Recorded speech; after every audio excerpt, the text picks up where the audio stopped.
"I won't allow it," the father of the family declared angrily. "This man is targeting our family." In the tense silence that followed as he caught his breath, the older brother spoke up. "So what do you plan to do about my sister's engagement?" "It's over, of course. It's only natural," the father replied. "I want you to have no further dealings with my son." The brother, remaining calm, responded, "Let's consider the engagement with my sister as if it never existed. Is that acceptable to you? There's no need to stress over it. It's a waste of time. People don't understand their place." He added with a hint of curiosity, "I'd really like to see the face of their parents. You probably see them often, don't you?" The father looked puzzled, and the brother continued, "My name is Tilly. I like it, though I don't know how it was chosen or who named me. By the time I became aware of myself, I rarely saw my parents. My father was an executive at a major electronics manufacturer, and my mother was a board member. They use a hotel near the company as a substitute for home, rarely returning to our actual house. My brother and I were left alone, almost abandoned, in a grand home that hid our situation from the neighborhood." He recalled, "I remember a little girl my mother brought home when I was 5. Her name was Carol. She became my sister, but like us, she was left to fend for herself. At the time, it seemed normal, though looking back, it was far from it. My brother, only 7, took on the responsibility of caring for us. Our mother made occasional appearances for appearances' sake, but we relied entirely on our brother." Tilly continued, "Carol, who had excelled in school, was suddenly taken away by our parents. It was unexpected. My mother, impressed by Carol's beauty and intelligence, decided to raise her as the daughter of a wealthy family. Disappointed with my brother's poor academic performance, they planned to use Carol to find a competent successor. I later realized they were strategically selecting the successor. My brother's poor performance was due to his responsibilities at home, not a lack of ability. Thanks to him, we were able to go to school and play with friends normally. Yet our parents never recognized his sacrifices. Eventually, it was just my brother and me again. By the time I graduated from middle school, we received a notice that the enrollment fee for the private high school I intended to attend hadn't been paid. I have no intention of spending money on an incompetent child, my mother told my brother, and she stopped providing financial support shortly after. My brother, having anticipated this, immediately withdrew from his own high school and began homeschooling me. He started working at a company I had never heard of and used his earnings to cover my enrollment fee. From then on, he was my sole supporter. Determined to make the most of his sacrifice, I studied diligently and managed to earn a scholarship to university. Maintaining my grades was crucial to lessen the burden on my brother, so I balanced a busy schedule of part-time jobs and studies. My social life was minimal, but as I neared the end of my studies, I suddenly found myself with friends. Throughout school, I was serious about my studies, keeping meticulous notes to make the most of my limited time. Some classmates, recognizing the quality of my notes, began approaching me for help. I found it amusing and perplexing to see people who only appeared around finals asking to borrow my notes. They became so popular that they were often not returned, and tracking them down was a hassle. Often, I didn't even know who had them until I finally got the names, which were usually unfamiliar. As exams approached, a senior male student came searching for me. He had noticed an unfamiliar girl's name on the notes he borrowed from a friend and wanted to find out more. He introduced himself as Gary. I was surprised to see that Gary's name was different from those of my friends. With the finals approaching, I asked, "Are you okay?" "I usually study a lot, so I should be fine," he replied with a reassuring smile. "But it's nice to have the chance to review. Thank you." At that time, I didn't realize Gary was a popular senior among both genders and the son of an executive at a well-known company. "I'd be happy to borrow your notes again," he said, still smiling. His charm was undeniable, and even after learning about my background, he remained unchanged in his attitude toward me. It seemed that Gary liked me too. We began to greet each other during lectures and eventually started attending classes together. Our relationship grew, and we started dating.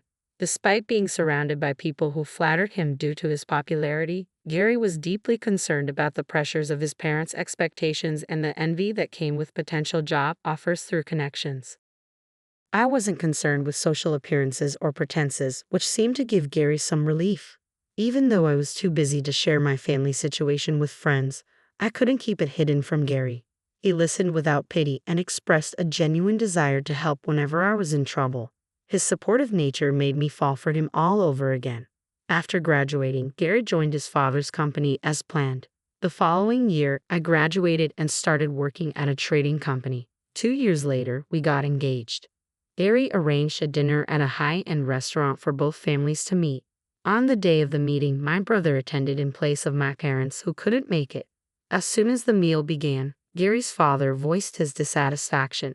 "What's the meaning of this?" he exclaimed. "The parents aren't here of such an important day. It's inexcusable and rude." Gary tried to mediate desperately, but I stopped him. It was important for me to explain that my brother had to work to support my education. Despite my heartfelt explanation, Gary's father remained unmoved. "You dropped out," he said harshly. "It's unthinkable for someone of such low status to join our family." He then took my brother's business card and tore it up, accusing us of being after their money. "I won't allow our family to be targeted by this man." Gary's father raged, his fury palpable. Amid his anger, my brother remained calm and during a brief silence, finally spoke up. "So what do you intend to do about the engagement with my sister?" "It's off, obviously. I want you to have nothing more to do with our son," Gary's father responded sharply. Both Gary and I were taken aback by this unexpected turn of events. My brother, however, remained unflustered. "There's no need to insist," he said coolly. "It's a complete waste of time. People don't understand their place. I'd really like to see the face of their parents." Gary's father looked puzzled. "You're always looking at them," my brother added calmly, which only confused Gary's father further. Regarding the broken engagement, my brother continued, "I'll convey it directly to Carol Smith. You've met Carol a few times, haven't you?" Gary's father was visibly shocked. "Carol? You mean Carol Smith? You're related to her?" "Yes," my brother revealed. "Carol is my sister." Gary's parents went pale at this revelation. "So you're the president's son who went missing?" Gary's father asked, astonished. My brother responded with a rueful smile. "That's how they know about me. The company where you and Gary work is run by our parents." Though this coincidence was surprising, it was not as shocking as discovering my connection to Carol after so many years. I was left wondering why my brother needed to relay something to her. He continued, "Tilly, I'm sorry. There were some things I had been keeping from you.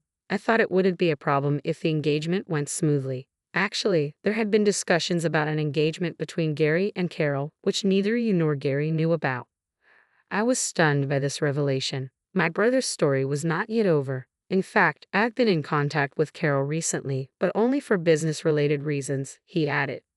"I couldn't tell you about this earlier," my brother began. "Carol mentioned that there was a marriage proposal. According to her, during their communications, she discussed the engagement, which was supposed to be with Gary, the man I was initially set to be engaged to.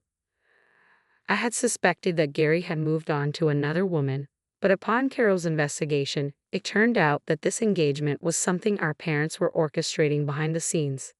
Carol had independently obtained this information, but there had been no formal notice of engagement from our parents. It appears Gary was not informed about this arrangement and likely did not know about the double booking. Thus, my brother and Carol concluded that the engagement between me and Gary made the most sense given the circumstances. So, under these circumstances, it's reasonable to call off the engagement between Gary and Carol, right?" my brother said, offering a gentle smile to Gary's father. "The matter with Carol should be irrelevant. It was decided among our parents after all. You were the one who mentioned calling off the engagement with my sister, or are you implying that Carol isn't my sister?" "No, that's not what I meant," Gary's father stammered. "Let's have Carol inform our parents about this discussion. Since the engagement was arranged by them, it shouldn't matter if we, the children, choose to ignore it. As for the engagement between Gary and Tilly, I'll leave that decision to them," my brother said calmly. His tone was peaceful, but to Gary's father, it might have sounded like a threat. The shock on Gary's father's face grew as he processed the implications. "You've repeatedly said you wanted to sever ties with my family," my brother continued. "This means I can only interpret this as a declaration that you don't want your company involved in the crucial line construction project I'm pushing forward," my brother said firmly. "What line construction project?" Gary's father asked, taken aback. He scrambled to pick up the torn business card of my brother. Upon seeing the company name on the card, his face turned even paler. After dropping out of public high school, my brother had started working at the core holding company of a trading and logistics group. This company was a key player in the group, focusing on internal operations and not widely known outside the industry.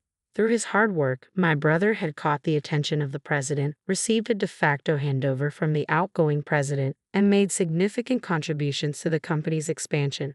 Currently, I support my brother at the same company using the language skills I acquired at university. The line construction project my brother mentioned involved prioritizing the supply of industrial materials, particularly those based on semiconductor materials, to our parent's company. Initially, the performance of the partner company was subpar, and while my brother might not have been personally invested in their proposal, he handled it with a professional approach. He always took his responsibilities seriously and considered all aspects, including Carol's role. It was unexpected for my brother to find Carol in a key position for this project. After graduating from university, Carol had joined our parents' company and risen to a business executive role, having excelled academically.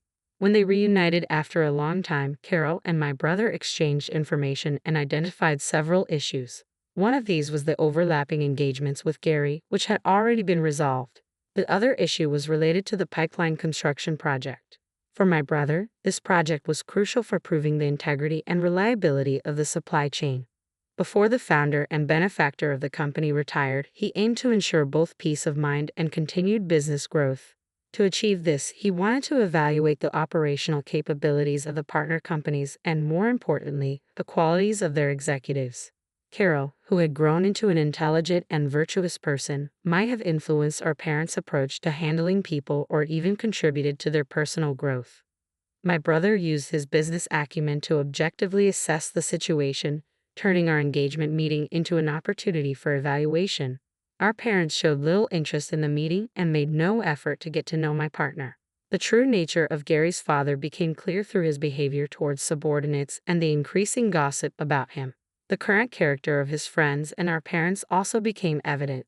Gary's father, realizing the gravity of the situation, said, "If that contract is lost, our company will forfeit $500 million in sales." He apologized profusely. My brother calmly responded, "As you wish, we shall not meet again." Before standing up, Gary took my hand and we rose to leave. Whether his whisper, "Let's leave them and get married," reached his paralyzed parents is uncertain. Afterward, Gary and I married, and he severed ties with his parents, leaving the company. He is now supporting my brother and contemplating starting his own business. I am committed to supporting him in this new venture. Our parents' company, burdened with debt, faced imminent bankruptcy. Executives resigned one after another, including Gary's father. Our parents, who had once claimed the honor of raising us, showed up at my brother's house. He repaid a small amount of child support and then cut off ties with them. I decided to follow his example. Surprisingly, our sister Carol took on the challenge of reviving the nearly bankrupt company. "I can't abandon the future of our employees," she declared with the resolve of a business executive. My brother and I pledged to support Carol with all our might. I am now living in the house where I grew up with Gary. My brother renovated it and gifted it to us. We are expecting our small family to grow soon, and I am determined not to neglect raising our child.